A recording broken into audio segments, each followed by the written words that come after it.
Now that you've briefly been exposed to the project map, we're going to see how Project Map allows you to better plan for your projects with a digital whiteboard. Yes, you heard me right, a digital whiteboard. So let's move into that now. Now we're seeing the project map. And you'll see in just a minute how we're able to use this like a digital whiteboard. Now, before we do, I want to explain a couple of things.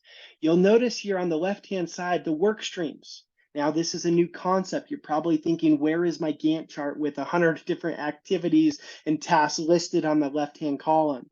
Spread it down into the right. We eliminate that with the concept of work streams and this patented view. Think of your work streams as a table of contents for your projects or areas of responsibility that might have different owners that you're associating these different activities.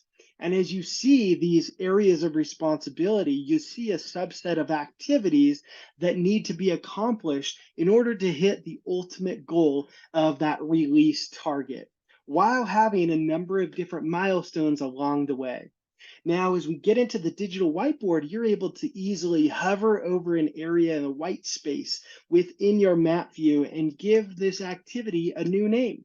And as you see underneath, you see the duration as well as the date, where you can minimize or expand that into the number of days that you need or want.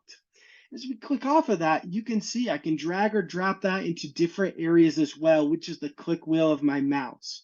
Also being able to associate it with different activities and draw some of these dependencies, whether it's a milestone or to another activity, so that if I were to push it out, it would also push out the sequential activities and automatically update those. Whether it's an actual change that needs to be made or it's some what if scenario planning, and now I want to revert back to the way that I had it before.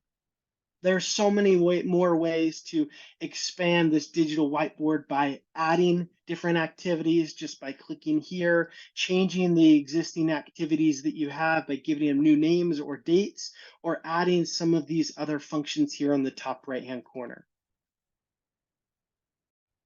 Join us on our next episode to see how you're able to use the project map with your peers.